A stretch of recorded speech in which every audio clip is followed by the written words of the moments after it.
Oke, assalamualaikum warahmatullahi wabarakatuh. Selamat pagi teman-teman. Waalaikumsalam warahmatullahi wabarakatuh. Selamat Selamat pagi, pagi. Pak. Oke, selamat pagi ya teman-teman ya. Mohon maaf ini saya agak sedikit terlambat karena tadi mepet dengan kegiatan yang lain. Kemudian saya juga harus on the way.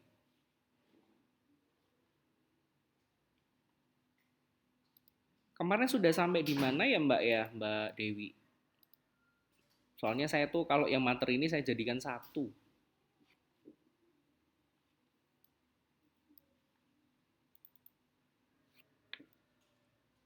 Sampai penjelasan debitor kreditor kayak Pak.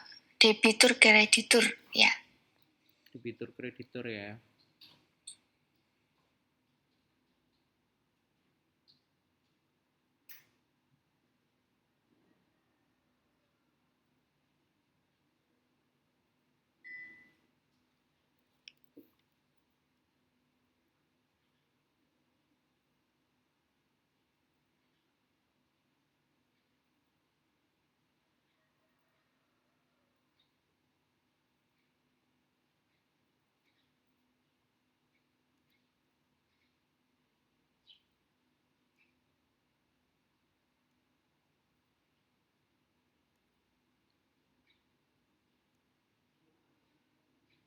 Ini kalau yang e-commerce udah belum ya Mbak ya?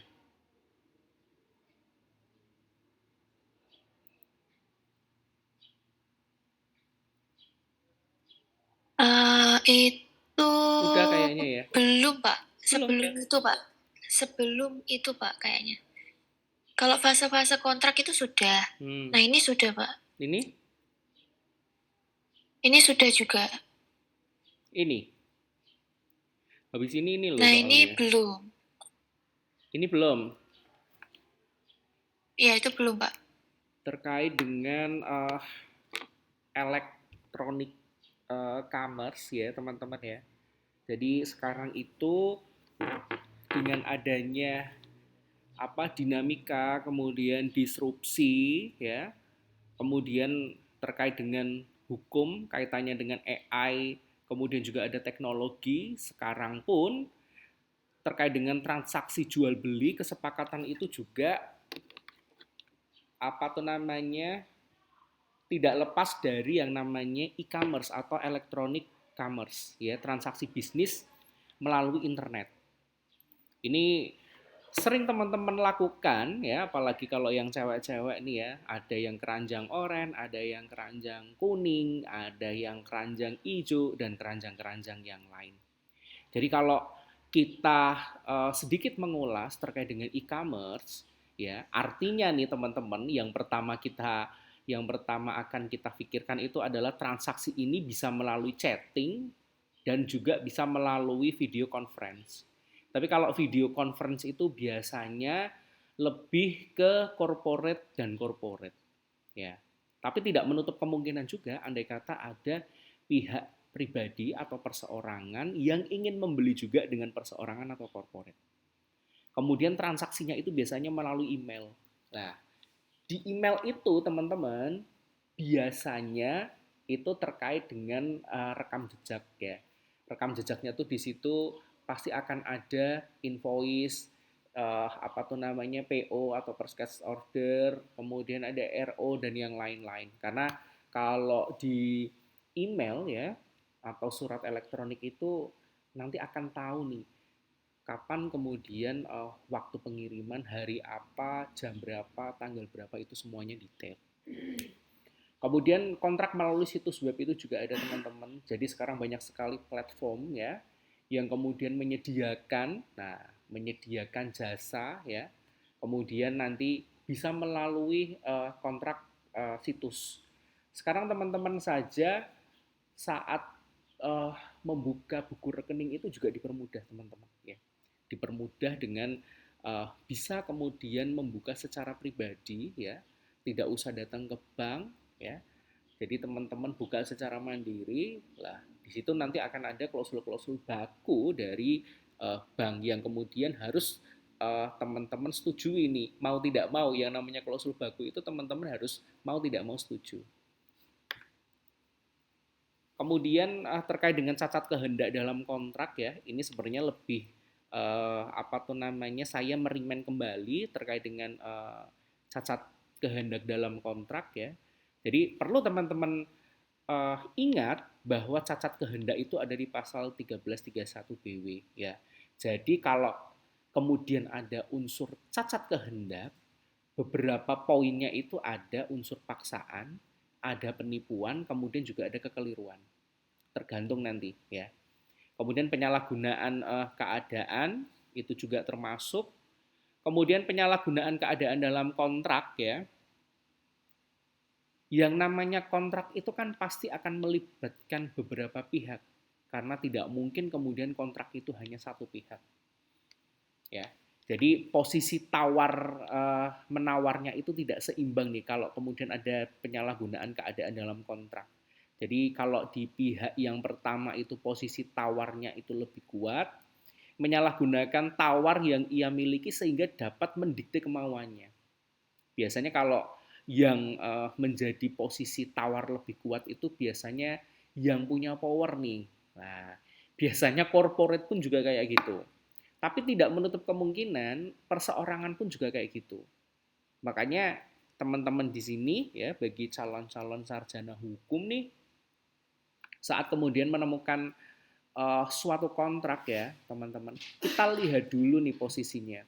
Kira-kira yang sangat-sangat butuh atau yang need itu tuh siapa?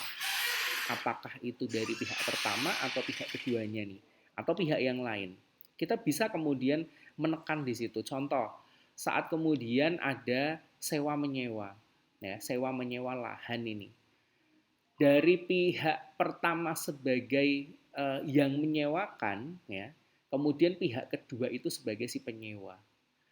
Pihak penyewa itu kemudian menawar harga untuk sewa lahannya itu per tahun hanya 50 juta. Ya.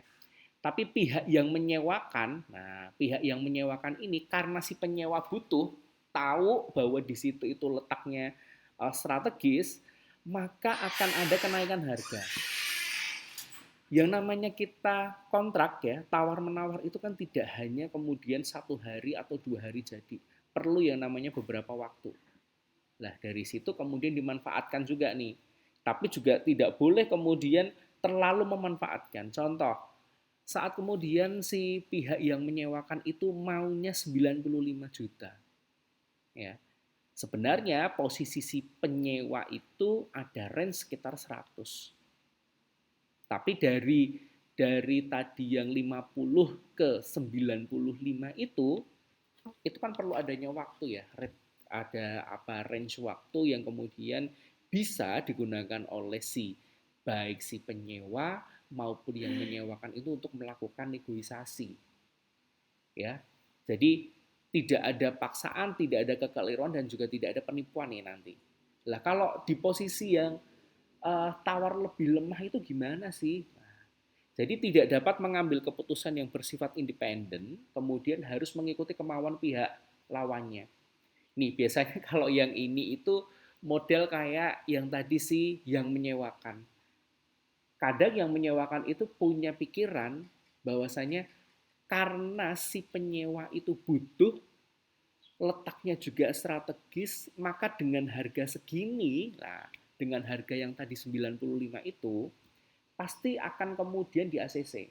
Hanya tinggal menunggu waktu saja. Makanya teman-teman yang ada di sini saat kemudian menemukan kesepakatan, teman-teman itu juga harus melihat situasi dan kondisi. Ya, melihat pihak lawan itu seperti apa nih. Apakah yang kemudian amat sangat butuh? Kalau amat sangat butuh kita juga bisa nanti menggunakan trik dan tips ya. Jadi tidak kemudian terburu-buru ya, dipelajari ya, harus ada opsi yang lain atau alternatif yang lain seperti itu. Kemudian terkait dengan keunggulan posisi tawar ya, keunggulan posisi tawar itu keunggulan yang ekonomis, kemudian keunggulan kejiwaan. Nah, kenapa kemudian kalau di ekonomis pasti teman-teman tahu, kenapa kemudian keunggulan kejiwaan saya masukkan di sini. Yang namanya psikis orang ya, psikologi orang itu saat kemudian dia punya power, maka dia merasa lebih unggul. Seperti itu. Makanya kayak tadi ya, ini yang tadi kemudian posisi tawar lebih kuat, otomatis secara psikologi atau secara kejiwaan dia mempunyai power nih. Dia nanti akan lebih bisa menguasai. Tapi kemudian tidak ada paksaan, kekeliruan dan penipuan. Andai kata tidak setuju ya sudah. Ya, tidak ada kekeliruan karena dalam suatu bentuk sewa tadi contohnya, kemudian tanahnya jelas kepemilikannya, kemudian pembayarannya juga jelas dan yang lain-lain secara legalitas. Kemudian tidak ada unsur penipuan juga, ya, karena tadi tidak ada kekeliruan tanah ini milik siapa, tidak ada sengketa, kedua belah pihak juga kemudian sepakat, why not? Kenapa tidak? Seperti itu. Kemudian terkait dengan tolak ukur nih teman-teman ya. Tolak ukur penyalahgunaan keadaan. Saat kita kemudian membahas terkait dengan tolak ukur penyalahgunaan keadaan, maka kita akan sedikit mengulas terkait dengan posisi tawar di pihak tidak seimbang. Karena tadi ada yang lemah, ada yang kemudian yang kuat. Kemudian ada salah satu pihak yang kemudian memiliki posisi tawar yang lemah. Saat lemah amat lemah sekali nih teman-teman ya.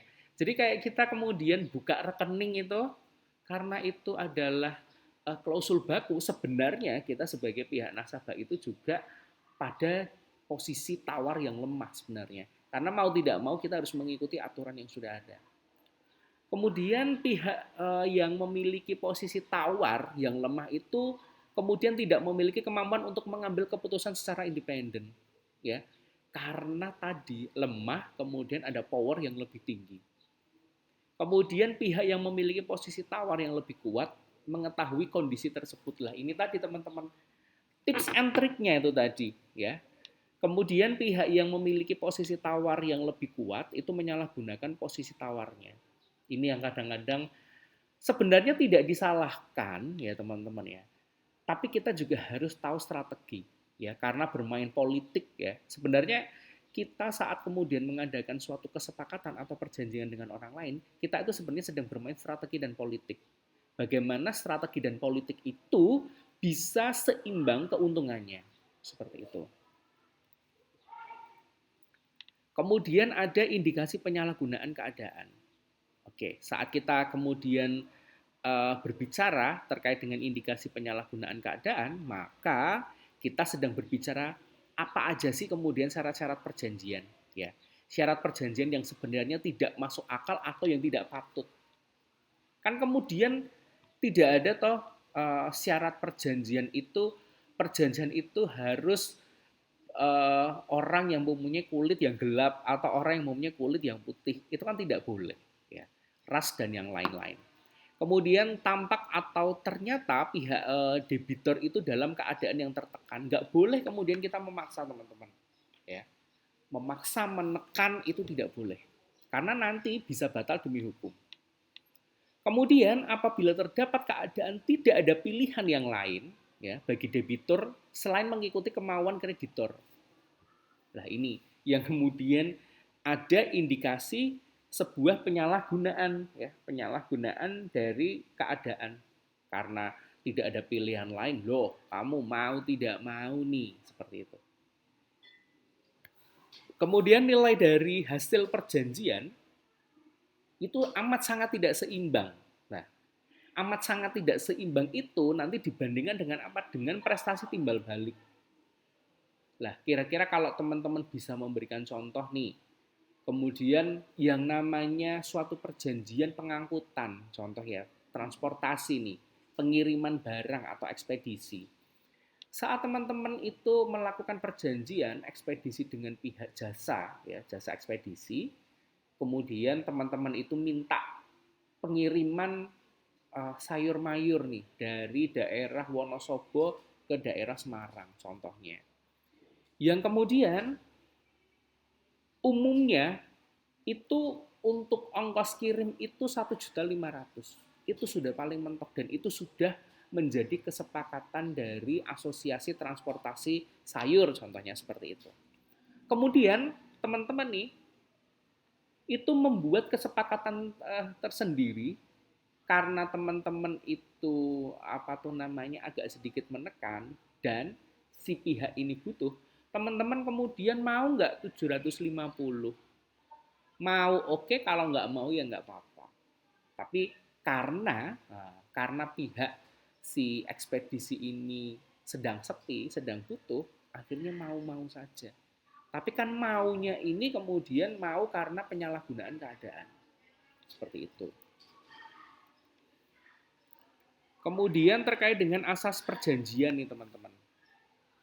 Ya, saat kita membahas asas perjanjian, maka kita akan membahas asas konsensualisme, kemudian ada asas kebebasan berkontrak, juga akan ada asas kekuatan mengikat kontrak. Nah, yuk kita bahas nih ya. Apa sih kemudian asas konsensualisme itu ya dalam suatu kontrak? Asas konsensualisme itu, kontrak itu harus didasarkan kata sepakat terlebih dahulu. Sesuai dengan pasal 1320 KUH Perdata. Ya, dari pihak-pihak yang kemudian mengadakan kontrak. Jadi tidak ada paksaan dan yang lain-lain. Kemudian terkait dengan kontrak itu dilahirkan dari kata sepakat terlebih dahulu. Jangan kemudian ada keterpaksaan di sini atau ada pemaksaan di sini. Itu nggak boleh. Nah, kata sepakat itu sumbernya itu juga dari hukum kewajiban kontraktual. Jadi yang namanya kontraktual itu tuh harus sepakat terlebih dahulu. Dasarnya itu harus itu dulu. Kemudian kalau kita membahas kebebasan berkontrak, asas kebebasan berkontrak. Saat kita membahas asas kebebasan berkontrak, maka kewajiban kontraktual itu hanya diciptakan oleh kehendak para pihak.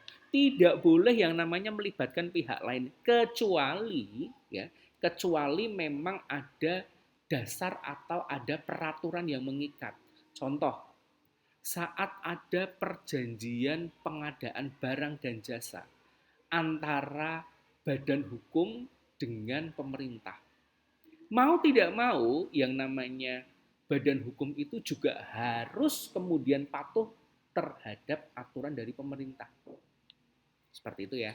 Kemudian kontrak itu adalah hasil pilihan bebas individu.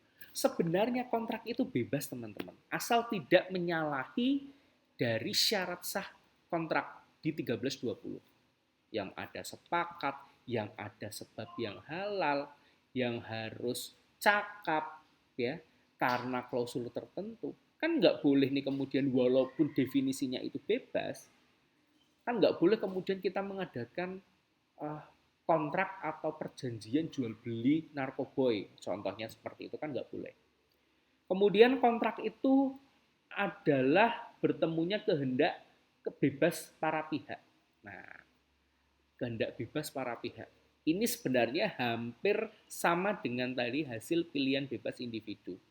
Kalau kehendak bebas itu selagi satu pihak dengan pihak yang lain itu merasa tidak dirugikan, maka sah-sah saja. Lah, kemudian kata sepakat itu harus didasarkan pada kehendak yang bebas. Ya, jadi tidak ada unsur paksaan. Tadi kayak yang sudah saya jelaskan, ada hasil pilihan bebas individu, kemudian ada bertemunya kehendak bebas para pihak, kemudian disimpulkan di sini yang terakhir itu adalah didasarkan pada kehendak yang bebas. Nah, saat kita tadi sudah sedikit mengulas terkait dengan beberapa asas-asas yang ada di dalam perjanjian, kita akan sedikit mengulas juga ruang lingkup apa saja sih terkait dengan kebebasan berkontrak itu. Ya. Jadi kebebasan berkontrak itu tidak kemudian semuanya itu bisa di-free-kan, kemudian semuanya itu bisa dibebaskan, itu tidak. Jadi kebebasan itu untuk mengadakan atau tidak mengadakan sebuah kontrak. Kebebasan berkontrak ya, bebas dong. Mau kemudian mengadakan atau tidak mengadakan kontrak. Contoh, saat saya ada sebuah kontrak atau sebuah janji nih dengan pihak A ya, saya dengan pihak A. Saat kemudian saya melakukan suatu perjanjian, boleh kemudian saya adakan kontrak atau boleh kemudian saya hanya lisan saja. Ya. Karena sebenarnya perjanjian lisan pun itu sebenarnya juga diakui. Saat kemudian pihak-pihak yang ada di dalamnya itu juga mengakui. Kemudian kebebasan dengan siapa mengadakan kontrak. Bebas. Saya mau mengadakan kontrak dengan presiden, saya mau mengadakan kontrak dengan pihak ketiga. Asal kalau di sini dengan siapa, itu kan berarti kan kita ke subjek. Asal sesuai dengan pasal 1320. Orang yang cakap. Ya. Kemudian orang yang mempunyai sepakat nih. Kalau cakap di sini kan berarti artinya dia sudah dianggap dewasa, dia tidak gila. Ya, dia tidak berada di bawah pengampuan, dia tidak berada di bawah tekanan. Kemudian kebebasan itu untuk menentukan isi kontrak. Lah, saat kita berbicara masalah isi kontrak, yang tahu itu kan hanya pihak-pihak yang kemudian terlibat dalam kontrak tersebut. Lah, kalau kita berbicara masalah kebebasan untuk menentukan bentuk kontrak, ya, bentuk kontrak itu menjadi suatu kesepakatan juga. Apakah kemudian nanti bentuk kontraknya itu bisa dalam bentuk waktu, ya, bisa dalam bentuk kemudian beberapa pihak-pihak yang kemudian terlibat. Saat kemudian kita waktu itu kan mau dibuat per 3 bulan, mau dibuat per tahun, ya. Kemudian bentuk-bentuk kontraknya itu apakah kemudian bentuk kontraknya itu adalah kontrak secara apa tuh namanya otentik atau tidak, ya. Jadi mau di bawah tangan atau tidak. Kemudian kebebasan untuk menentukan pilihan hukum. Saat kemudian teman-teman membuat apa tuh namanya suatu kontrak, saat ditemukan adanya suatu sengketa, lah maka pihak mana sih atau kita tuh mengajukan ke pengadilan negeri mana sih? Nah, itu juga harus ditentukan tuh dalam kontrak. Biasanya kalau pihak-pihaknya itu saat kemudian terjadi suatu sengketa, teman-teman ya, saat terjadi suatu sengketa, kita itu kemudian akan menggugat di pengadilan asal dari yang akan kita gugat. Ya, bukan penggugat. Jadi contoh nih, saya kemudian akan menggugat B. Saya itu berdomisili di Semarang, B itu di Jakarta. Maka saya akan membuat gugatannya itu di Jakarta. Sesuai dengan alamat dari si tergugat. Kemudian terkait dengan asas kekuatan mengikat kontrak. Saat kita membahas asas kekuatan mengikat kontrak, maka segala sesuatu yang kemudian disepakati ini teman-teman ya, dalam perjanjian itu menjadi suatu kewajiban hukum bagi para pihak yang membuat kesepakatan tersebut. Sebentar saya tak balas WhatsApp dulu, sebentar ya.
Oke, kemudian tadi kita ke asas kekuatan mengikat kontrak ya teman-teman ya. Saat kita berbicara terkait dengan asas mengikat kontrak, maka segala sesuatu yang kemudian disepakati dalam perjanjian itu menjadi suatu kewajiban. Nah, suatu kewajiban untuk siapa?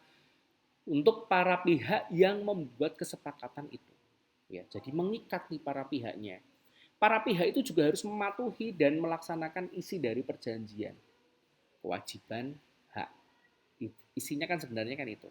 Kemudian terkait dengan Pakta Sanser-Vanda. Kemudian terkait dengan pengaruh individualisme terhadap kebebasan berkontrak. Nah, saat kita kemudian berbicara apa tuh namanya kebebasan berkontrak, maka individualisme itu nanti akan dipecah kembali ke mekanisme sosial dan nilai. Ya, jadi setiap individu itu otonom independen. Jadi dia itu berdiri atas kemauannya sendiri, bukan kemudian berdasarkan tekanan. Kemudian politik ekonomi klasik, ada utilitarianisme, kemudian dari dua ini maka akan terbentuk kebebasan berkontrak. Lah, tadi kan sudah disebutkan nih ada asas konsensualisme, kebebasan berkontrak, kemudian kekuatan mengikatnya kontrak. Nah, jadi kesemuanya itu sebenarnya saling berkaitan, teman-teman. Ya, kontrak itu adalah bertemunya kehendak bebas para pihak. Nah, yang perlu teman-teman ketahui, bertemunya kehendak bebas para pihak. Di sini nanti juga akan mengikat para pihak juga. Nah, kebebasan berkontrak itu, kontrak itu adalah hasil pilihan bebas dari individu, itu sudah pasti. Lah, kewajiban kontrak itu hanya dapat kemudian juga diciptakan oleh kehendak para pihak. Kemudian juga ada ketidakadilan nih teman-teman. Nah, ketidakadilan itu kadang-kadang terjadi di intervensi pengadilan.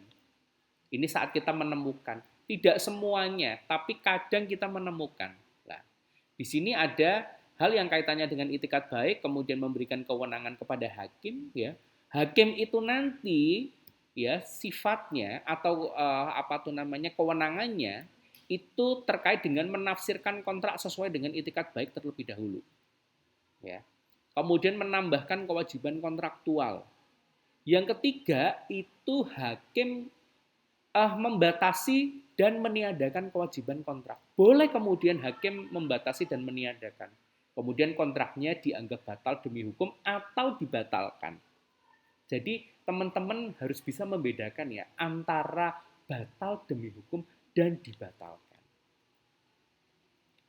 Kemudian ada asumsi kebebasan berkontrak. Saat kita berbicara masalah asumsi kebebasan berkontrak, maka kita akan sedikit mengulas terkait dengan kontrak itu didasarkan pada kesejajaran posisi tawar para pihak.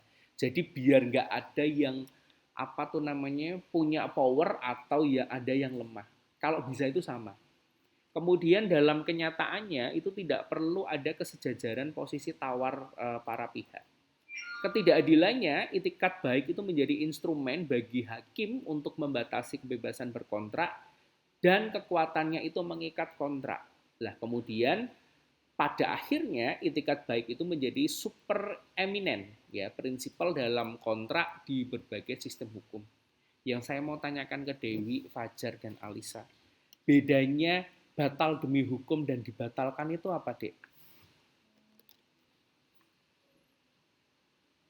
Silakan Dewi, Fajar sama Alisa.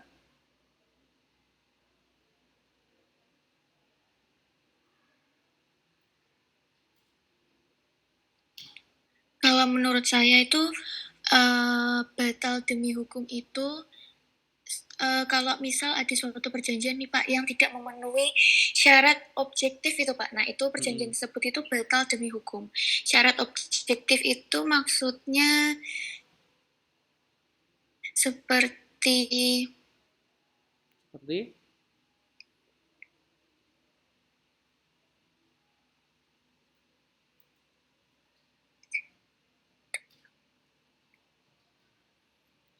apa?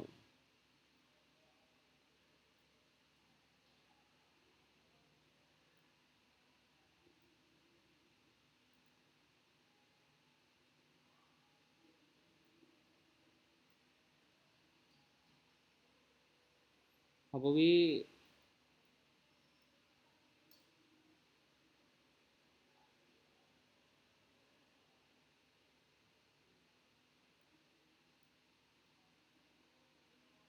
Objektif itu objek perjanjiannya gitu loh Pak.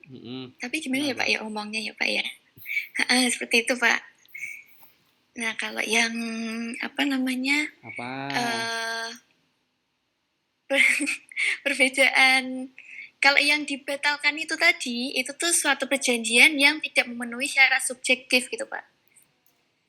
Jadi bedanya di situ Pak menurut saya. Wi, untuk pertemuan yang akan datang, saya minta teman-teman yang ada di sini kemudian menjelaskan perbedaan antara batal demi hukum, perjanjian yang batal demi hukum, dan yang dibatalkan terkait dengan subjek dan objek. Kemudian teman-teman nanti buat ilustrasi, boleh kemudian teman-teman membuat ilustrasinya itu terhadap perjanjian yang ada, atau teman-teman membuat ilustrasi sendiri, bebas. Begitu ya Wi ya? Oke Wi? Ya Pak. Ya berarti perbedaan antara suatu perjanjian yang batal demi hukum dan yang dibatalkan ya Pak ya? Yes. Dan membuat ilustrasi. Siap, ilustrasinya boleh yang ada atau boleh teman-teman membuat ilustrasi sendiri. Begitu ya teman-teman ya. Di pertemuan yang ini sebenarnya saya tuh maunya tuh ngasihnya tuh yang penting-penting aja, tidak usah apa tuh namanya bertele-tele. Yang penting teman-teman di sini tuh kena bisa membuat perjanjian, kemudian teman-teman itu bisa tahu mana yang kemudian dibatalkan, mana yang kemudian batal demi hukum. Begitu teman-teman. Terima kasih sekali atas partisipasinya pada kesempatan pagi menjelang siang hari ini. Habis ini mata kuliah apa, Wi? Habis ini kewirausahaan, Pak. Oh, kewirausahaan. Oke deh. Terima kasih ya teman-teman ya. Mohon maaf jika ada salah sikap maupun salah ucap dari saya. Semoga sedikit yang kemudian saya share ke teman-teman bisa menjadi sesuatu yang lebih untuk teman-teman yang ada di sini. Saya akhiri. Assalamualaikum warahmatullahi wabarakatuh. Waalaikumsalam warahmatullahi wabarakatuh. Terima kasih Pak. Terima kasih Pak.